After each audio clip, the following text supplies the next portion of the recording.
E quando eu falo aqui de vida, eu não vou falar de uma vida qualquer. Não é uma vida qualquer. É uma vida maravilhosa. Uma vida maravilhosa. E quando eu quero dizer assim, vida qualquer, isso já é uma contradição de termos. Vida qualquer é uma contradição de termos. E dizer vida maravilhosa é, em certo sentido, uma redundância. Porque a vida já é algo maravilhoso. Todos concordam que a vida já é algo maravilhoso? Eu poderia fazer uma pergunta aqui, talvez algumas pessoas aqui consigam me responder. Qual é o bem jurídico mais importante do nosso ordenamento e de outros países civilizados, vamos colocar assim? Qual é o bem jurídico mais importante? Alguém saberia responder? A vida, exatamente. A vida é o bem jurídico mais importante que a gente tem. A vida é o maior bem que uma sociedade tem. Por que eu estou falando isso? Porque o ser humano sem vida, ele não tem nada. O ser humano sem vida, ele não tem nada. A partir do momento que aquela pessoa, ela bate as botas, ela estica as canelas, ela veste lá o paletó de madeira, ela não tem mais nada. Concordam comigo? Se eu tenho algo e eu morro, a pessoa vai falar assim, ó, isso aqui era daquela pessoa, não é mais. Inclusive, isso dá muita briga entre as famílias, essa questão da herança, né? Por quê? Porque aquilo já não é mais da pessoa, fica para o próximo. E vai ficar para quem? Gera aquelas brigas todas. Porque se a gente não tem a vida, a gente não tem nada, a gente pode ter tudo. Mas a vida é o que vai dar sentido a todas as outras coisas. Então, por isso que eu digo que a vida é o bem mais importante que a gente tem. A vida, ela é maravilhosa por si só, já é uma redundância falar vida maravilhosa. Entretanto, mesmo dizendo que a vida ela é incrível, viver pode não ser tão incrível. Mesmo a gente tendo esse conceito de que vida é algo maravilhoso, o viver é algo que pode ser extremamente doloroso, a ponto da gente inclusive querer perder a vida.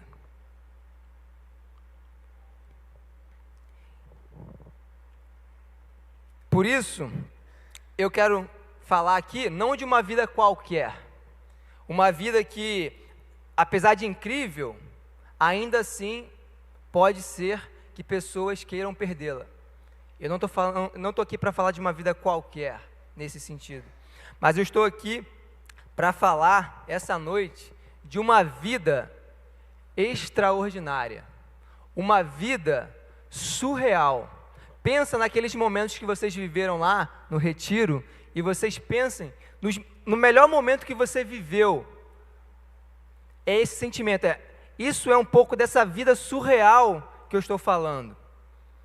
Não é essa vida comum, essa vida cotidiana, essa vida de sofrimento, mas é aquela vida que você se sente realmente vivo, você se sente realmente feliz, alegre, contente. É dessa vida que eu vou falar agora. Então eu peço aos irmãos que abram em João 10, 10. João 10, 10. Eu vou ler só a parte B do versículo e vou ler alguns outros textos rapidamente para explicar, né, esses conceitos que eu disse inicialmente que iria fazer da vida, né? Posso ler? Todos acharam? O Evangelho do Senhor Jesus, segundo escreveu João, versículo 10 do capítulo 10, parte B. Diz assim a palavra de Deus. Eu vim, aqui Jesus falando, eu vim para que tenham vida e a tenham com abundância. Então é dessa vida que eu estou aqui para falar, de uma vida, mas não uma vida qualquer, uma vida em abundância. Vamos orar. Pai amado, eis aqui a Tua palavra, nós Te louvamos e Te agradecemos, Senhor, por ela, que o Senhor nos dê a o discernimento para aprender um pouco mais da Tua palavra, Senhor. Nós te agradecemos por ela, na certeza de que ela é a lâmpada para os nossos pés e a luz para o nosso caminho. Te peço, Senhor, que na ministração dessa palavra, nessa noite, o Senhor me capacite mais uma vez a expor, Senhor, com amor e fidelidade para a edificação da Tua igreja, salvação do Teu povo e glorificação do Teu nome. Amém. Então, a primeira coisa que eu quero falar sobre vida é que existem 3 categorias de coisas que o significado perpassa por aquilo que nós entendemos de vida. 3 coisas que têm um significado próximo ao significado de vida. Primeiro, a primeira palavra é existência. A segunda é a própria vida. E a terceira é essa vida em abundância que eu estou falando aqui, que o versículo está se referindo. Essa vida eterna. Então, o primeiro conceito é o conceito de existência. Eu não vou ficar aqui falando sobre o conceito de existência, eu só vou apenas diferenciar o conceito de existência para o conceito de vida, de uma forma bem simples, para a gente ganhar tempo. Isso daqui existe, concorda? Mas, isso aqui está vivo? Não, né? Eu olho para cá e eu consigo ver cadeiras que existem e pessoas que também existem, mas que vivem, e as cadeiras não. Compreenderam a diferença? E agora falando sobre a questão desse outro conceito, que é a vida eterna, eu quero dizer, agora eu quero que vocês prestem bastante atenção, que a vida eterna, ela não é uma vida comum, infinita. Às vezes a gente acha isso, que a vida eterna é viver a nossa vida infinitamente, mas não. E isso, inclusive, seria mais uma maldição do que uma bênção. Viver infinitamente essa vida que a gente vive hoje, cercada pelo pecado, ainda com esses resquícios do velho homem, isso seria horrível. Acredito que seria melhor até não existir do que viver assim. Então, o primeiro ponto que eu quero destacar é esse. Essa vida eterna não é uma vida infinita. Não é viver eternamente, simplesmente. Então, o que seria a vida eterna? O que seria, então, essa vida em abundância? Eu vou falar aqui de 4 coisas. 4 coisas para explicar um pouco sobre o que seria a vida eterna. E o incrível disso é que essas 4 coisas são pouco faladas. Essas 4 coisas é difícil de a gente ouvir falar. A primeira palavra, né, primeiro termo que envolve a vida eterna que eu quero destacar aqui, que é pouco falado, é a ressurreição. Ressurreição é muito pouco falado. A gente só fala praticamente de ressurreição na Páscoa, a gente fala, ou quando a gente está estudando escatologia. Fora isso, a gente fala muito pouco. Tanto é que o símbolo do cristianismo, ele não envolve a ressurreição, envolve a morte. A gente fala da morte de Cristo sempre. Morte de Cristo, morte de Cristo, morte de Cristo. Sempre, sempre, sempre. Mas a gente fala muito pouco da ressurreição. E morrer não é nada demais. O que há demais é estar vivo. E mais ainda, reviver. Morrer, qualquer um morre, todos morrem. Se Cristo não ressuscitasse, tudo isso não valeria de nada. A morte dele não valeria de nada. E a gente fala pouco sobre isso. A gente fala muito sobre a morte. A morte, houve algo importante na morte, lógico. A importância toda estava na morte de Cristo. Só que, se não tivesse o selo, a garantia na ressurreição, nada valeria. Tanto é que quando Jesus ele ressuscita, que ele recebe toda a autoridade e ele é ascendido aos céus, enfim. Tudo o que ele fez por nós só vale por causa da ressurreição. E a gente fala pouco sobre isso. Tanto é que eu disse, né? Aqui, ó. Todo o símbolo envolve a cruz, que é a morte. O cristianismo é representado pela cruz. Mas, na verdade, ele deveria ser melhor representado, melhor entre aspas, entendam isso, dentro desse contexto que eu estou falando, pelo sepulcro vazio. Porque não há nada de especial na morte ou na morte de cruz. Às vezes a gente acha que só Jesus morreu na cruz, mas igual a ele morreram vários naquela época. Inclusive no dia que ele morreu tinha mais 2 morrendo com ele. Entendem? Então a ressurreição é a primeira coisa que eu quero destacar. Paulo, em Atos, ele vai passar o tempo inteiro falando da ressurreição. A pregação de Paulo é a pregação sobre ressurreição. Ressurreição, ressurreição. E às vezes a gente fala muito de justificação, mas o principal conceito que Paulo prega é a ressurreição. Vamos ler rapidamente Atos 17, do 16 ao 31.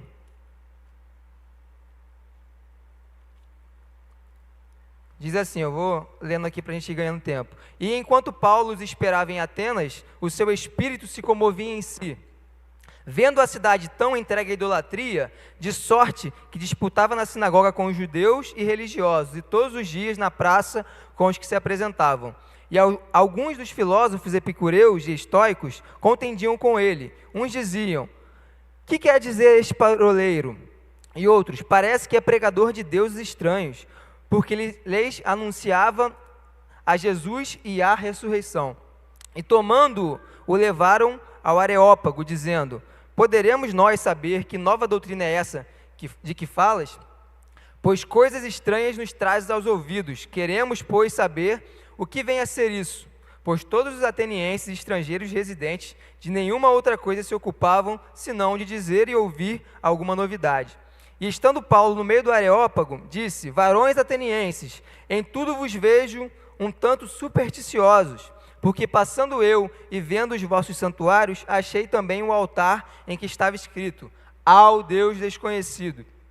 Esse, pois, que vós honrais, não o conhecendo, é o que eu vos anuncio. O Deus que fez o mundo e tudo que nele há, sendo o Senhor do céu e da terra, não habita em templos feitos por mãos de homens, nem tampouco é servido por mãos de homens, como que necessitando de alguma coisa, pois Ele mesmo é quem dá a todos a vida, a respiração e todas as coisas. E de um só fez toda a geração dos homens, para habitar sobre toda a face da terra, determinando os tempos já antes ordenados e os limites da sua habitação, para que buscassem ao Senhor, se porventura tateando, o pudessem achar, ainda que não está longe de cada um de nós. Porque nele vivemos e nos movemos e existimos, como também alguns de vossos poetas disseram, pois somos também sua geração. Sendo nós, pois, geração de Deus, não havemos de cuidar de que a divindade seja semelhante ao ouro, ou à prata, ou à pedra esculpida por artifício e imaginação dos homens. Mas Deus, não tendo em conta os tempos da ignorância, anuncia agora a todos os homens, em todo lugar, que se arrependam, porquanto tem determinado um dia em que com justiça há de julgar o mundo por meio do varão que destinou. E disso deu certeza a todos, ressuscitando-o dos mortos.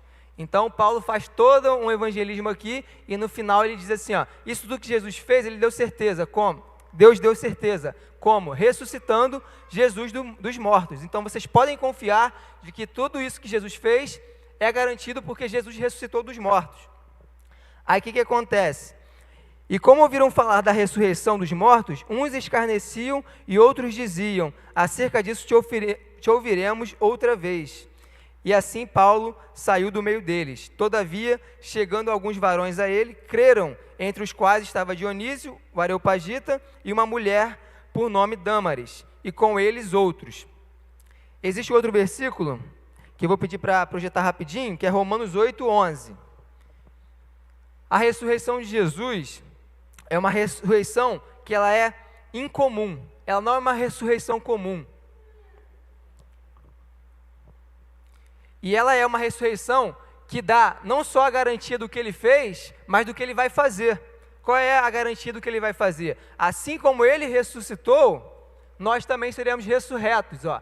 E se o Espírito daquele que dentre os mortos ressuscitou a Jesus habita em vós, aquele que dentre os mortos ressuscitou a Cristo, também vivificará os vossos corpos mortais, pelo seu Espírito que em vós habita. Jesus ressuscitou e nós também ressuscitaremos com ele. E como eu disse, essa ressurreição não é uma ressurreição comum. E eu vou ler um outro texto rapidamente, que é o texto de 1 Coríntios 15, 20. 1 Coríntios 15, 20. Mas, de fato, Cristo ressuscitou dentre os mortos e foi feito as primícias dos que dormem. O que significa isso? Cristo ele foi o primeiro a ressuscitar. Mas será que ele foi o primeiro? Porque ele mesmo ressuscitou a Lázaro. Vocês lembram disso? E houve outras ressurreições. Por exemplo, o profeta ressuscitou. Vocês lembram da passagem? Então como é que Cristo vai ser a primícia? Porque essa ressurreição que está sendo falada aqui é uma ressurreição diferente. É uma ressurreição, não uma ressurreição comum. Não é uma ressurreição para uma vida comum. Porque Lázaro ressuscitou e continuou vivendo a mesma vida, entre aspas, que ele vivia. E ele morreu de novo. E que glória teve nisso? Nenhuma, entre aspas. Entendam isso, por favor. Então essa ressurreição que Jesus está falando aqui é uma ressurreição extremamente diferente. Ele é a primícia, ele ressuscitou e está glorificado. E agora, sendo glorificado, a gente também será glorificado. E aí sim, viver eternamente glorificado na presença de Cristo será maravilhoso. Será essa vida eterna, essa vida em abundância. Já quero fazer uma aplicação aqui para a gente passar para o próximo ponto. No finalzinho aqui de Atos que a gente leu, diz assim: e como ouviram falar da ressurreição dos mortos, uns escarneciam, outros diziam, acerca disso te ouviremos depois. E terceiro, lá no versículo 34, todavia chegando alguns varões a ele, creram, escarneciam, deixavam para depois e criam. Quando o evangelho é pregado, pode acontecer uma dessas três coisas. Ou a pessoa crê, ou então ela deixa para depois, ou então ela escarnece. O evangelho está sendo pregado. Qual vai ser a resposta de vocês? Pensem nisso. Vocês vão crer? Vocês vão deixar para depois? Ou vocês vão escarnecer disso que está sendo falado? Pensem nisso. Próxima questão que eu quero colocar aqui sobre vida eterna, que a gente fala pouco, é a questão da adoção. Essa doutrina da adoção. Nós somos filhos da Reforma. Acabamos de comemorar o mês da Reforma. Fizemos várias coisas interessantes. E na Reforma, a gente estuda muito sobre justificação pela fé. Justificação. E o que é a justificação? A justificação, ela é o primeiro passo. E a gente fala pouco do segundo passo. A gente usa muito aquela metáfora, aquela ilustração do juiz, né? O juiz vem e te absolve. Você cometeu um crime, o juiz te absolve. Não vou ficar aqui explorando os detalhes, não, para tentar apelar. Entendam só isso.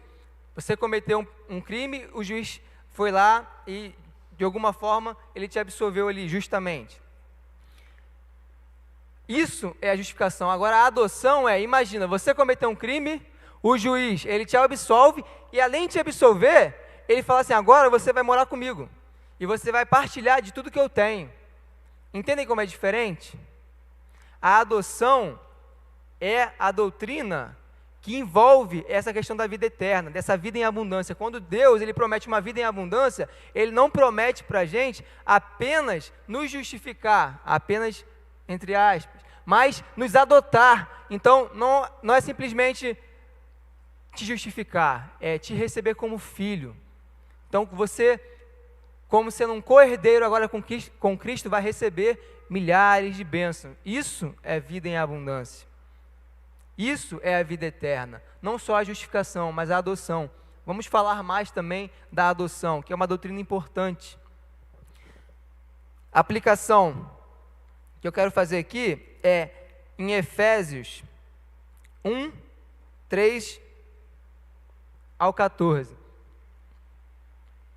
Se vocês quiserem anotar aí, a doutrina da adoção está em Romanos 8, do 13 ao 17. É o texto que fala sobre adoção. Não vou falar agora para a gente avançar um pouco. Vamos ler aqui a aplicação. Efésios 1, do 3 ao 14. Bendito Deus e Pai de nosso Senhor Jesus Cristo, o qual nos abençoou com todas as bênçãos espirituais nos lugares celestiais em Cristo, como também nos elegeu nele antes da fundação do mundo, para que fôssemos santos e irrepreensíveis diante dele em amor. E nos predestinou para filhos de adoção por Jesus Cristo, para si mesmo segundo o beneplácito de sua vontade, para louvor da glória de sua graça, pela qual nos fez agradáveis a si no amado, em quem temos a redenção pelo seu sangue, a remissão das ofensas segundo as riquezas da sua graça, que ele fez abundar para conosco em toda a sabedoria e prudência, descobrindo-nos o mistério da sua vontade, segundo o seu beneplácito que propusera em si mesmo, de tornar a congregar em Cristo todas as coisas, na dispensação da plenitude dos tempos, tanto as que estão nos céus como as que estão na terra. Nele digo, em que também fomos feitos herança, havendo sido predestinados, conforme o propósito daquele que faz todas as coisas, segundo o conselho da sua vontade, com o fim de sermos para louvor da sua glória, nós, os que primeiro esperamos em Cristo, em quem também vós estáis, depois que ouvistes a palavra da verdade, e o evangelho da vossa salvação, e tendo nele também crido, foste selado com o Espírito Santo da promessa, o qual é o penhor da nossa herança, para a redenção da possessão adquirida para louvor da sua glória. Vou destacar aqui apenas o versículo 3, que foi o início, e o final, versículo 14. O versículo 3 diz assim, bota lá para mim, por favor. Bendito Deus e Pai de nosso Senhor Jesus Cristo, o qual nos abençoou com todas as bênçãos espirituais nos lugares celestiais em Cristo. Então, quando eu digo que a gente leu aqui no texto, vida em abundância, é isso, todas, tem tudo a ver com abundância. Deus não vai te dar algumas, não vai te dar poucas, mas muitas, todas. Abundância, é uma vida abundante. E a garantia disso, versículo 17.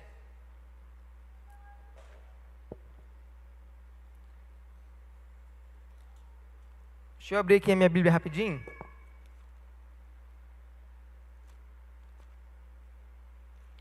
Efésios capítulo 1, versículo 14. O qual é o penhor da nossa herança para a redenção da possessão de Deus, para louvor da sua glória. O 13, que fala do Espírito Santo, em que também vós estáis, depois que ouviste a palavra da verdade, o evangelho da vossa salvação, e tendo nele também crido, fostes selados com o Espírito Santo da promessa. Então, o Espírito Santo é o penhor, é a garantia. Então, você pode pensar assim, tá, tudo bem, você está falando de vida eterna, de herança, mas que garantia eu tenho dessa herança? Que garantia é essa? Eu vou te dizer que quando nós experimentamos o Espírito Santo, nós temos a garantia dessa vida eterna. O Espírito Santo é essa garantia. Quando eu falo dessa vida em abundância, essa vida maravilhosa que a gente vive, a gente consegue desfrutar das primícias disso. Viver uma vida de pecado aqui no mundo não é bom, mas quando a gente recebe a nova natureza, quando o Espírito Santo passa a habitar em nós, a gente consegue ter um vislumbre do que é essa vida eterna, do que é essa vida em abundância. Isso que a gente passou lá no retiro, esse sentimento de paz, de prazer, de alegria, de comunhão, isso foi proporcionado por quem? Pelo Espírito Santo. E é a garantia que a gente tem do quão bom será no céu. Aquilo que a gente desfrutou ali, e que todos os irmãos compartilham desse mesmo sentimento, de que já presenciou um momento de agir do Espírito Santo. Quem nunca sentiu o agir do Espírito Santo, o mover do Espírito Santo, a presença do Espírito Santo, e não falou, nossa, lá no céu vai ser incrível, porque essa é a vida em abundância, Essa é a garantia que a gente tem. O Espírito Santo nos dá essa primícia de como será na glória. Então, temos essa garantia. Próximo tópico, terceiro, eu vou falar apenas de 4. É um tópico que a gente fala muito, mas a gente compreende ele um pouco errado. A gente não tem uma noção muito completa disso, que é a salvação. Então, a vida eterna, a vida em abundância, uma palavra que gira em torno disso é a salvação. Ressurreição, que a gente viu, a adoção e agora salvação. Abram em Romanos 5:10.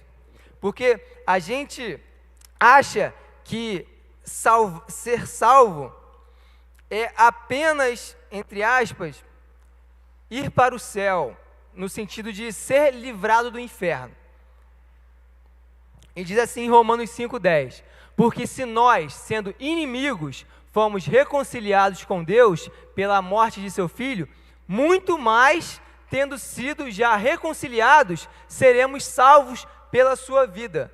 Então, se vocês repararem aqui, há uma progressão que o apóstolo faz aqui, entre ser reconciliado e ser salvo. Conseguem entender? Que ele fala que nós, quando éramos inimigos de Deus, fomos reconciliados.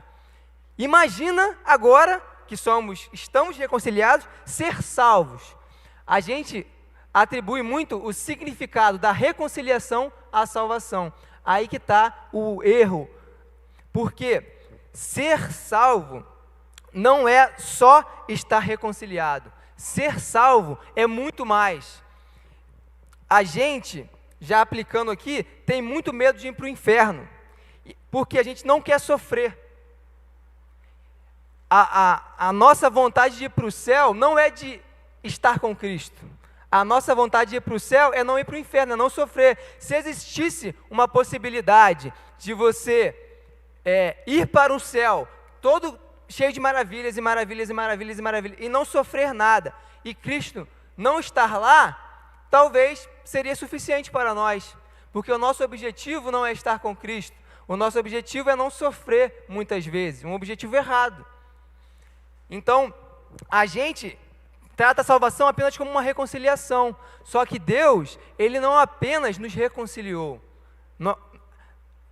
agora, Ele nos mergulhou em seu amor, entende? A gente quebrou o nosso relacionamento com Deus, que a gente tinha. Agora a gente não está só de bem, de novo, não é? Agora está tudo bem, Deus não está mais com raiva de mim, mas Ele lá e eu aqui, entende? Sabe quando alguém te faz mal e você perdoa aquela pessoa, mas tá bom, a gente está reconciliado, mas não tem aquele amor, aquela paixão, sabe? Essa salvação que é prometida na Bíblia é muito mais do que a reconciliação, porque Deus nos reconciliou quando nós éramos inimigos. Nós não somos mais inimigos e agora virá a salvação. Imagina o que Deus fará por nós, sendo agora amigos de Deus. Que salvação é essa? Eu não tenho como dizer para vocês, é algo maravilhoso, é algo surreal, extraordinário. Nós não estamos apenas, entre aspas, mais uma vez, de bem com Deus, é muito mais, Deus nos ama de uma forma estrondante. Nós estamos agora num relacionamento incrível. Nós estamos mais do que reconciliados, porque quando Adão estava com Deus, ele estava lá vivendo com Deus intimamente, lá no jardim, e isso foi quebrado. Agora que vai ser restaurado de maneira superabundante. Por isso é uma vida abundante, porque onde abundou o pecado, superabundou a graça. Entende? Nós não vamos viver como Adão vivia com Deus, e eu não sei como era, porque antes de Gênesis 3, eu não sei como era, não faço ideia, porque eu sempre vivi no pecado, a natureza pecaminosa sempre esteve comigo, mas eu sei que vai ser muito melhor, muito melhor. Nós não vamos estar apenas reconciliados, irmãos, entendam isso, vamos estar salvos, imersos no amor de Cristo, vamos participar da divindade, vamos participar do amor trino, da comunidade que há em Deus.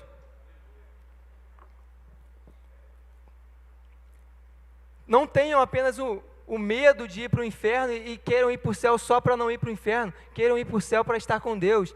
Existe aquela passagem muito famosa de Moisés, quando ele está lá com Deus, e Deus fala assim, eu vou mandar um anjo com vocês, ele fala, se o Senhor não for, eu não vou.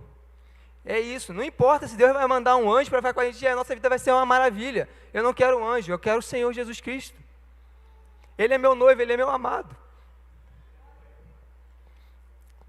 A quarta coisa que eu quero destacar aqui, que foge um pouco do senso comum, do que é o significado de eternidade, de vida eterna, de vida em abundância, é o significado de conhecer a Deus. Porque a gente acha que essa questão da vida eterna, da vida em abundância, é algo que está no porvir, é algo futuro. Mas não, irmãos. Abram em João 17:3, e eu digo para vocês que já começou a nossa vida eterna. E a vida eterna é esta, que te conheçam a ti só, por único Deus verdadeiro, e a Jesus Cristo, a quem enviaste. Então, irmãos, a vida eterna não é algo que vai vir, é algo que está vindo, mas já está aqui e está vindo. A gente fala muito sobre isso, né? Do já e ainda não. Irmãos, o Espírito Santo foi derramado. Lá em Pentecoste, ele foi derramado. E a vida eterna começou. Quando Jesus ele veio, ele falou assim, eu já estou pregando o reino, já estou pregando arrependimento. A vida eterna já está aqui, o reino já está aqui, o reino de Deus já começou, irmãos. E a gente já pode desfrutar dessa vida em abundância que Deus prometeu. Aqui, agora, hoje. Olha que maravilha. E às vezes a gente vive uma vida qualquer, uma vida que a gente vive, quer largar. Quantas vezes, eu não vou julgar vocês, irmãos, eu só estou trazendo a reflexão. Às vezes a gente quer perder a nossa vida, porque a gente está vivendo uma vida comum.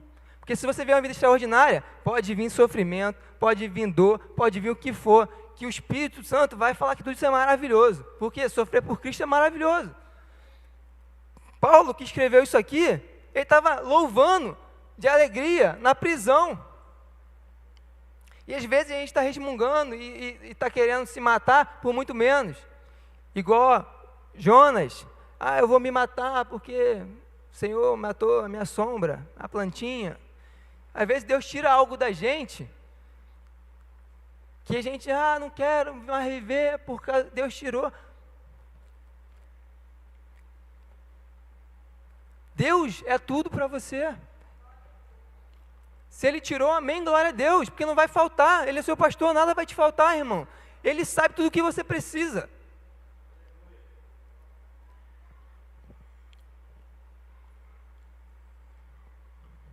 Às vezes, irmãos, a gente aprende de Deus, a gente conhece a Deus, mas conhece conceitos, conhece sobre. A gente estuda muito sobre Deus, né? A gente fez uma série na IBD maravilhosa sobre os atributos de Deus. Mas existe uma diferença entre conhecer a Deus, conhecer sobre Deus e conhecer a Deus de maneira relacional. E esse conhecer aqui, que é a vida eterna, não é conhecer que Deus é imutável, que Deus é onipotente, onipresente, mas é acreditar, viver, sentir tudo isso. Lá, no primeiro texto, no segundo texto, na verdade, que a gente leu em Atos, Paulo usou uma ponte e ele falava o seguinte, que vocês adoram um Deus desconhecido, mas eu vou apresentar agora um Deus conhecido. E ele faz todo um plano da salvação ali, uma exposição do Evangelho e apresenta para aqueles homens.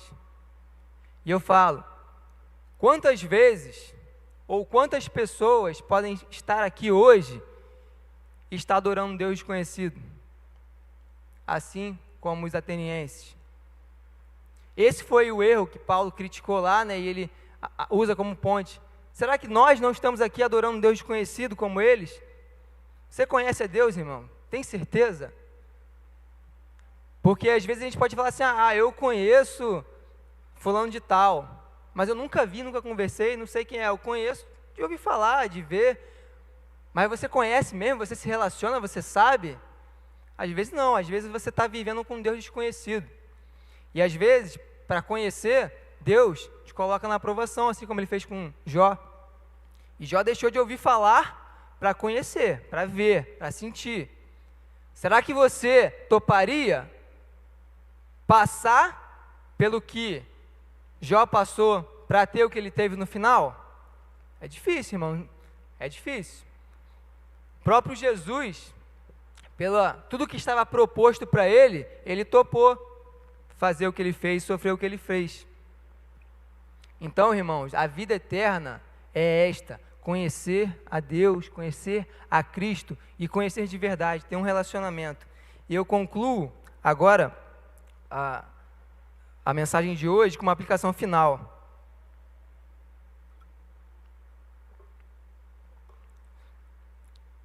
Eu falei aqui que Deus, vou até ler o versículo de novo, João 10, a parte B.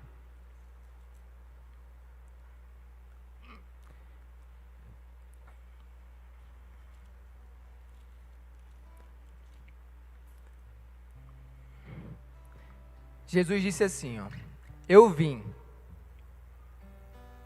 para que tenham vida e a tenham com abundância. Então Jesus, ele veio para nos dar uma vida com abundância. Agora, nós merecíamos isso? Por que que Jesus vai nos dar tantas maravilhas? Pensa naquela ilustração que eu fiz. Por que que o juiz, ele vai pegar aquele ladrão miserável que entrou na casa dele, que roubou tudo, que fez todas aquelas atrocidades com ele, e vai falar assim, ó: vem pra cá, você vai morar comigo e vai herdar tudo que eu tenho? Isso não cabe na nossa cabeça. Eu estava refletindo no retiro, lá no meu quarto, e Deus me lembrou muitas coisas que eu passei na vida, que eu recebi das pessoas, sabe? Coisas materiais mesmo. Eu tive muitas oportunidades, graças a Deus. Eu sempre recebi muitas coisas das pessoas. Recebi muito. E isso foi uma coisa que Deus gerou no meu coração. Inclusive, eu até sou um pouco desapegado e gosto também de ajudar, assim, dar coisas às pessoas também, porque eu fui muito abençoado através das coisas que as pessoas me deram, das oportunidades que eu tive. Então, sempre que eu posso, eu tento também fazer isso. E Deus, naquele momento lá, que eu estava lá pensando nisso, veio um sentimento de gratidão muito forte no meu coração, e eu fiquei pensando, como Deus é maravilhoso, Ele me deu tanta coisa que eu não merecia, que, sabe, o que eu fiz para merecer todas essas coisas que Deus me deu? E o Espírito Santo falou ao meu coração exatamente isso, que imagina o que eu ainda tenho reservado para você, toda a sorte de bênçãos espirituais, todas, isso que você recebeu e não é nada. Nós não merecíamos nada. Por que Jesus me ama? Por que Jesus nos ama? Eu não sei, irmãos, eu não sei porque Ele me ama, mas Ele me ama, e Ele me ama muito, e Ele também te ama, e Ele quer te salvar hoje. Ele me ama, e Ele não quer só te salvar, Ele não deseja apenas te salvar nesse sentido raso, mas Ele deseja te reconciliar e te salvar, irmãos. E salvar é uma coisa maravilhosa. Salvar é você viver com Deus, é ser co-herdeiro com Cristo, receber todas as bênçãos, coisas inimagináveis, sabe? Esquece tristeza, dor, tudo isso, todas as coisas que te assolam, isso nada mais vai fazer sentido, irmão. Meditem nessa vida em abundância. Jesus veio para nos dar vida, e vida em abundância. E eu gostaria de encerrar esse retiro, que vocês puderam compartilhar um pouco agora do que nós vivemos lá, cantando um hino. Eu vou pedir para vocês ficarem de pé. Eu vou para o meu oásis, Jesus, Tu és o meu oásis, és o lugar onde encontro calmaria.